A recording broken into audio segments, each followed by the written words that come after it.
जय माता दी भक्तों, गण गौर पूजन की हार्दिक शुभकामनाएं। आज हम सुनेंगे गणगौर व्रत की कथा। गणगौर व्रत की कथा भगवान शिव और देवी पार्वती की। इस कथा को पढ़ने से सुनने से मिलता है सुख और सौभाग्य।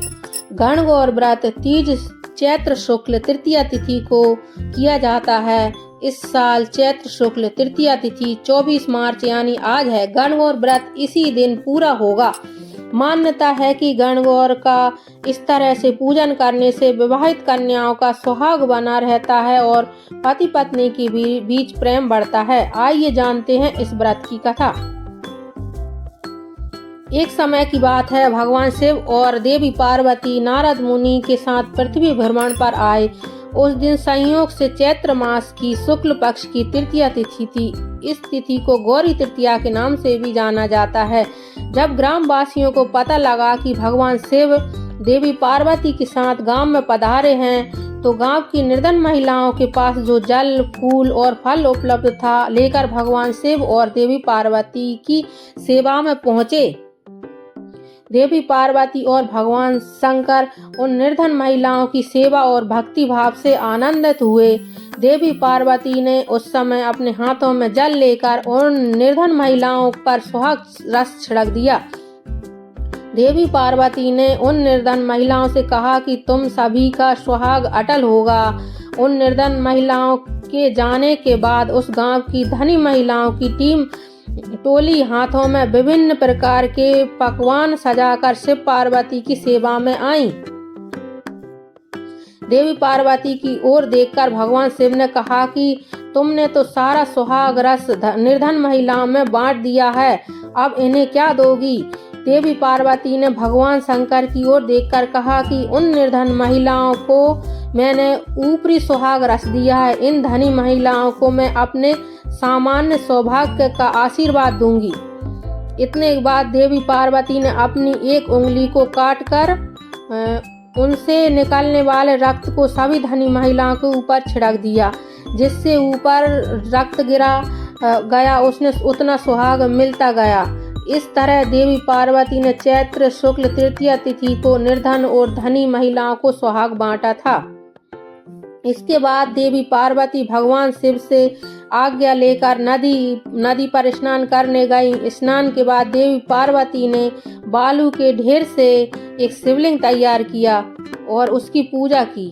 पूजा के बाद देवी पार्वती ने शिवलिंग की प्रदक्षिणा की। इसी समय उस शिवलिंग से शिवजी प्रकट हुए और देवी पार्वती से कहा कि आज के दिन यानी चैत्र शुक्ल तृतीया के दिन जो भी सुहागन महिलाएं और शिव और गौरी की पूजा करेंगी उसे अटल सुहाग प्राप्त होगा।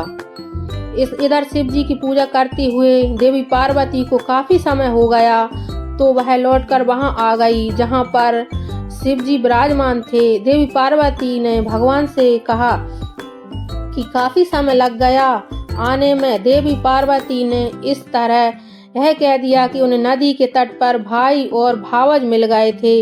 उन्होंने दूध भात खिलाया। भगवान शिवजी समझ गए कि देवी पार्वती उन्हें बहला रही हैं। इस पर शिवजी ने भी कहा कि वह देवी पार्वती के भाई और भावज से मिलेंगे और दूध भात खाएंगे। शिवजी देवी पार्वती और नारद जी के साथ नदी तट की ओर चल पड़े। देवी पार्वती के मन ही मन भगवान भोलेनाथ से प्रार्थना की कि हे शिव शंकर, मेरी बात का लाज रखना।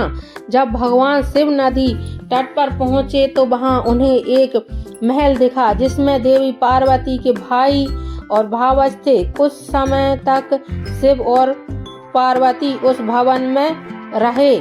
फिर देवी पार्वती ने भगवान शिव से कैलाश चलने की जिद की, लेकिन शिव जी नहीं माने। देवी पार्वती अकेले वहां से विदा हो गई। इस पर भगवान शिव को भी देवी पार्वती के साथ चलना पड़ा। अचानक से भगवान शिव ने कहा कि उनकी तो माला भजन में रह गई। नारद जी को शिव जी ने माला लेने के लिए भेजा। नारद जी जब नदी तट पर पहुंचे तो वहां ना तो भवन था ना देवी पार्वती के भाई भावज थे। उन्हें एक पेड़ पर भगवान शिव का माला लटका मिला।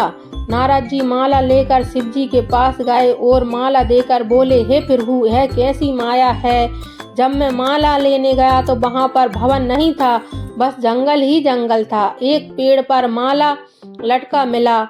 इस पर शिवजी पार्वती मुस्कुराए और बोले कि यह सब तो देवी पार्वती की माया थी। इस पर देवी पार्वती ने कहा, यह मेरी नहीं, भोलेनाथ की माया थी। नारद जी ने कहा कि आप दोनों की माया आप दोनों ही जाने। आप दोनों को जो भी भक्त से भाव से पूजा करेगा, उसका प्रेम भी आप दोनों जैसा बना रहेगा।